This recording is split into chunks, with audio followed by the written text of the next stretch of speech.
प्यारे विद्यार्थियों, कैसे हैं आप? आशा करता हूँ आप सभी अच्छे होंगे और मस्त होंगे। मैं आपके साथ सत्यम सर आपका स्वागत करता हूँ आप ही के परिवार स्टडी को आपके अपने यूट्यूब चैनल में। सबसे पहले हमारे चैनल को सब्सक्राइब कर लीजिए, क्योंकि ऐसी बेहतरीन वीडियो के लिए मैं आपके साथ उपस्थित रहूँगा। हम बात करें यूजीसी यानी यूजीसी नेट, जिसके नेट का पेपर होता है। इसकी रिसोर्सेज बहुत कम है, तो मैंने सोचा मेरे पास मैसेज भी आ रहे थे कि सर प्लीज़ इस पर आप एक वीडियो बनाइए, ये इस पर क्लासेस लेकर आइए। तो मैंने इसके बारे में पूरा रिसर्च करके आपके लिए बहुत ऑथेंटिक वीडियो लाया हूँ, जो आपके लिए पेपर में कामगार साबित होगी और आपका सिलेक्शन हो जाएगा। तो प्रश्न पत्र 1 यानी इसमें 2 पेपर होते हैं। एक पेपर 1 होता है जो कि फर्स्ट पेपर होता है। इसकी 10 यूनिट आती हैं, इसमें कौन कौन सी आती है वो भी बताऊँगा, और क्या क्या इसमें पढ़ना है, कहाँ कहाँ फोकस रखना है, ये सब चीज़ें बताऊँगा। तो कुछ समय के लिए हो जाइए आप मेरे साथ, क्योंकि मैं हूँ आपके साथ और आप देख रहे हैं स्टडी को, आपका अपना चैनल। ठीक है, तो इसमें यूजीसी नेट जेआरएफ दोनों का बूथ कंपाइलेशन है और अध्यावार प्रश्न पत्र भी इसमें शामिल हैं। तो सबसे पहले मैं बताता हूँ, क्योंकि आप लोगों को यही नहीं पता होगा कि इसमें कितनी यूनिट होती हैं और कितने कहाँ कहाँ से सवाल आते हैं और कौन कौन से टॉपिक होते हैं। आप सभी स्क्रीनशॉट ले लीजिएगा। ये देखो, ये पाठ्यक्रम में सबसे पहले आप लोगों को बता रहा हूँ यूजीसी नेट का जो 10 यूनिट होती है वो कौन कौन सी यूनिट होती है। पहले जो यूनिट आप लोगों की स्क्रीन पर दिख रही होगी आप लोगों को, शिक्षण अभिवर्ती, यानी इसमें शिक्षण में अवधारणाएं, उद्देश्य, शिक्षण का स्तर, स्मरण शक्ति, समझ और विचार की विशेषताएं और मूल अपेक्षाएं, शिक्षार्थी की विशेषताएं, किशोर और वयस्क शिक्षार्थी की अपेक्षाएं, शैक्षणिक, सामाजिक, भावनात्मक और संज्ञानात्मक, ये शिक्षण अभिवर्ती यानी टीचिंग एप्टीट्यूड से संबंधित यूनिट 1 है। इसका आप सभी स्क्रीनशॉट ले सकते हैं। मैं इसको और जूम कर देता हूँ। ये पहली यूनिट हो गई, तो इस यूनिट से भी आपके 4 से 5, 5 से 6 क्वेश्चन का ट्रेंड रहता है। फिर दूसरी यूनिट आती है शोध यानी रिसर्च एप्टीट्यूड। यहाँ से भी क्वेश्चन का स्तर जो रहता है वो 5 से 6 क्वेश्चन का रहता है, तो इसका भी आप स्क्रीनशॉट ले सकते हैं। ये कंप्रीहेंशन आता है, इंग्लिश और हिंदी दोनों में उपस्थित रहता है। पूछे गए प्रश्नों का उत्तर इसमें देना होता है। और फिर एक यूनिट 4 में आता है संप्रेषण। संप्रेषण ज़्यादातर जन मीडिया की आवाज़ और सांस्कृतिक विचारधाराओं का एक समूह होता है, जिस पर क्वेश्चन यहाँ से आते हैं। फिर रीजनिंग आती है, मैथ आता है, और उसके साथ साथ 8वीं और 9वीं यूनिट में, 8वीं यूनिट की अगर मैं बात करूँ उसमें आंकड़ों की व्याख्या, और 9वीं यूनिट की बात अगर मैं करूँ तो उसमें भी पर्यावरण से संबंधित आते हैं और कंप्यूटर से संबंधित थोड़े बेसिक अच्छे क्वेश्चन आते हैं, लेकिन बेसिक आते हैं 8वीं और 9वीं यूनिट में। और 10वीं यूनिट में उच्च शिक्षा प्रणाली से संबंधित आते हैं। प्रत्येक यूनिट से 2-2 अंकों के 5 प्रश्न तैयार किए जाएंगे आपकी इस वीडियो में, जिसमें आप लोगों को बहुत अच्छा मिलेगा। इसमें मैंने 2018 से 17 से लेकर के 22 तक के PYQ भी शामिल किए हैं, तो वो आपको बहुत अच्छा लगेगा। मैं आप लोगों को बता देता हूँ कि कहाँ से कितना ट्रेंड रहा है। ट्रेंड PYQ का, और ट्रेंड ही सबसे ज़रूरी होता है किसी भी एग्ज़ाम को समझने के लिए, उस एग्ज़ाम को पास करने के लिए। तो आप लोगों को ट्रेंड को समझना होगा कि कहाँ से कितने क्वेश्चन आए हैं अब तक। तो 633, आप टीचिंग एप्टीट्यूड को हल्के में नहीं ले सकते। 633 क्वेश्चन अब तक पूछे जा चुके हैं। और पर्यावरण को आप हल्के में नहीं ले सकते, 605 क्वेश्चन अब से पहले आ गए हैं। तो DI को आप हल्के में नहीं ले सकते। DI से देखो 590 क्वेश्चन आ चुके हैं। तो आपको अपनी नॉलेज देखो, आप किसकी तैयारी करें, आप ये सबसे पहले ही समझिए, आप असिस्टेंट प्रोफेसर की तैयारी कर रहे हैं, यानी यूजीसी नेट यानी PhD में आप एडमिशन लेने की तैयारी कर रहे हैं। तो आपको सोचना किस तरह का होगा, एक प्राइमरी टीचर की तरह नहीं सोचना होगा, एक प्रोफेसर की तरह सोचना होगा। रिसर्च, आपका काम है रिसर्च, समझ, तो उस समझ को आपको प्रयोग करके इस एग्ज़ाम में आना होगा। ठीक है, तो ये मैंने आपके लिए कुछ एक शिक्षण अभिवर्ती पर ये कुछ पैराग्राफ में मैंने आपको बताया कहाँ से कितना वेटेज रहा है। टीचिंग एप्टीट्यूड से 633 क्वेश्चन अब तक आ चुके हैं।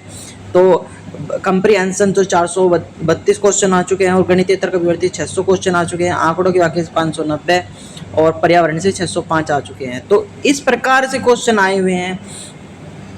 तो मैं आपको थोड़ा सा क्लियर भी कर देता हूँ कैसे क्वेश्चन अब तक पूछे गए और कैसे पूछे जाएंगे। मैंने इसको तोड़ दिया है, मैंने टीचिंग एप्टीट्यूड यूनिट 1 को तोड़ दिया है। तोड़ने का मतलब है फर्स्ट यूनिट, यानी जो ये लाइनें हैं यहाँ से कैसे क्वेश्चन आए और कैसे बन सकते हैं, यहाँ की परिभाषा भी मैं बनाऊंगा, लेकिन उसकी एक अलग वीडियो बना दूंगा मैं। आज ये पहले वीडियो आपके लिए इंट्रोडक्शन और आपको समझ देने के लिए है। पहली यूनिट में आप लोगों को समझना चाहिए, इसमें शिक्षण की अवधारणाएं, उद्देश्य, शिक्षण का स्तर, स्मरण शक्ति, समझ और विचारात्मकता, इंग्लिश की मैं बात करूँ, teaching concept, objective level of teaching, memory, understanding and रिलेक्टिक। तो आपको पता होना चाहिए, पहला क्वेश्चन यहाँ से इस प्रकार पूछा गया था, 2021 में आया था, 26 में आने की संभावना 100% है। क्या क्वेश्चन है और कैसे पूछा गया है, मैं आपको ये बताने वाला हूँ। पहला क्वेश्चन ये पूछा गया था कि जो शिक्षा का स्तर है, जो शिक्षा का स्तर है, जो उच्च कोटि के चिंतन कौशल प्रयोग की मांग करता है, यानी शिक्षा का स्तर उच्च कोटि के चिंतन कौशल के प्रयोग की मांग करता है। कैसी मांग करता है? क्या स्मृति स्तर शिक्षण की बात करता है? बिल्कुल गलत। बौद्ध स्तर शिक्षण की बात करता है? बिल्कुल गलत। यानी विमर्शक यानी विचारात्मक स्तर परीक्षण की बात करता है, तो सी आंसर हो जाएगा। इसको मैं समझाता हूँ। शिक्षा का विमर्शक स्तर परीक्षण उच्च कोटि के चिंतन कौशल के प्रयोग की मांग करता है। इस शिक्षण स्तर में शिक्षण की प्रक्रिया जब तक चलती है जब तक शिक्षा का उद्देश्य पूर्ण हो जाए, अर्थात शिक्षक द्वारा दिया गया संदेश अर्थ या विद्यार्थियों को पूर्णतः समझ में ना आ जाए।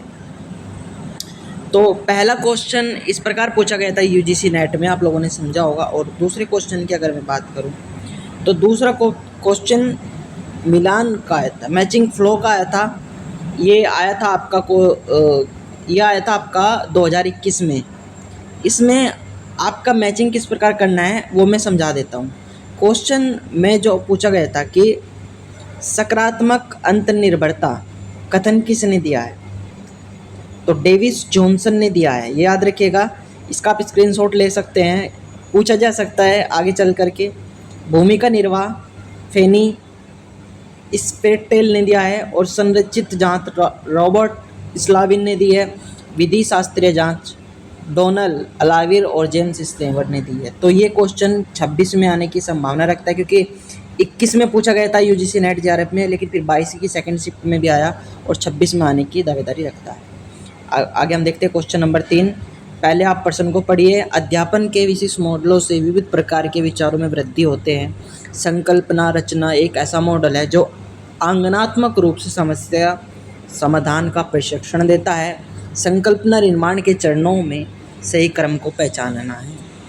आप समझ गए होंगे, इसमें अध्यापन के विशिष्ट मॉडलों से विविध प्रकार के विचारों में वृद्धि होती है, अर्थात संकल्पना रचना का एक ऐसा मॉडल है जो आगनात्मक रूप से समस्या समाधान का प्रशिक्षण देता है। यानी समस्या का समाधान करना है आपको, और उसका ये प्रशिक्षण दे रहा है और पूछ रहा है कि संकल्पना निर्माण के चरणों का सही क्रम बताइए।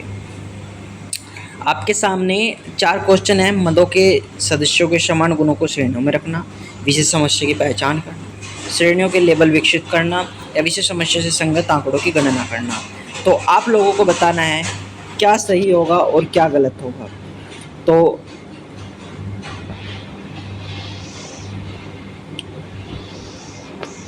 देखो, ये कह रहा है समस्या का समाधान का प्रशिक्षण देता है, तो सबसे पहले हमें उस विशेष समस्या की पहचान करनी होगी, यानी बी। उसके बाद विशेष समस्या से संगत आंकड़ों की गणना करनी होगी, यानी डी। उसके बाद आएगा श्रेणियों के लेबल, यानी लेबल की विकसित करना होगा, तो सी आएगा, सी।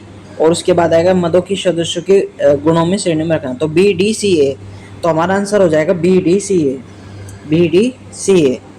B A B C D गलत, बी सी ए गलत, डी ए सी गलत, तो बी डी ए सी ये वाला सही हो जाएगा, हमारा सी आंसर हो जाएगा, इसका सी आंसर हो जाएगा। ठीक है, आगे क्वेश्चन पर हम बढ़ते। देखो, मैचिंग लिस्ट आती, मतलब इसमें ज़्यादातर कथन से पूछता है क्वेश्चन, सही बताओ। तो उस चीज़ को आपकी टेंशन नहीं लेनी है, उसको मैं थ्योरी के लिए एक अलग से वीडियो बना दूंगा, जिससे क्या होगा आपको ये सब चीज़ें क्लियर हो जाएगी। ठीक है ना, और आपको बहुत अच्छा लगेगा। आपका बहुत यूजीसी नेट में अगर आपका सिलेक्शन हो जाएगा तो आपका भविष्य बन जाएगा। और मैं देखो, जितना आपके लिए कर सकता हूँ मैं उतना आपके लिए करूँगा। जितना मैंने सीखा है और जितनी मेरी समझ है, मैं आपके लिए निःशुल्क अपने चैनल पर ये चीज़ें लाता रहूँगा। आप चाहे हमें प्रेम करो या ना करो, लेकिन हमारा आपके प्रति प्रेम पूर्णतः रहेगा। ठीक है ना प्यारे विद्यार्थी।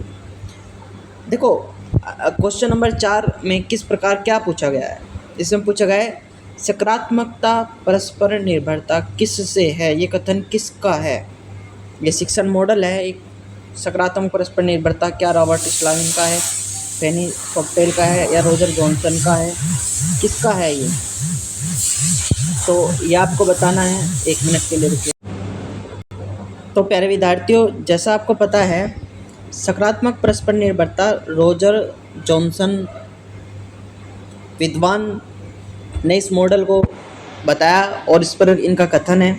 तो विकास करने वाले विद्वान कौन है? Roger Johnson. किसका? सकारात्मक परस्पर निर्भरता शिक्षण मॉडल का। संरक्षित पुच्छा का पूछ ले तो रॉबर्ट स्लाविन, समूह अन्वेषण का पूछ ले जॉन डीवी और भूमिका निर्माण का पूछ ले फेनी सॉफ्टेल। देखो इस यूनिट में 80 से 90 सवाल हैं। आज मैं आया हूँ 5 क्वेश्चन नंबर 5 तक। 10 मिनट का इस वीडियो का अंतर हो चुका है। समय की मेरे पास बहुत कमी है, तो इसका मैं क्या करूँगा, 1 शॉट वीडियो रेडी कर दूँगा। आज के लिए हम इतना ही रखते हैं और ये सारे क्वेश्चन का मैं एक अलग से वीडियो बना दूँगा जो कि 1 घंटे के आसपास होगा। उससे आपके सारे ये जितने भी टॉपिक्स हैं और जितने भी क्वेश्चन PYQ सब कवर करा दूँगा, उसकी आप चिंता मत कीजिएगा। तो आज आपने देखा होगा मेरा पढ़ाने का स्टाइल। अगर आपको पसंद आए तो एक प्यारी सी कमेंट लिखिएगा और इस वीडियो को आप अपने दोस्तों को शेयर कीजिएगा जो UGC नेट की तैयारी कर रहे हैं। बिल्कुल निःशुल्क हमारे चैनल पर आपकी तैयारी उपलब्ध हो जाएगी। तो फिर मिलता है नेक्स्ट क्लास के साथ। तब तक के लिए धन्यवाद। भारत माता की जय। जय हिंद, जय भारत। धन्यवाद।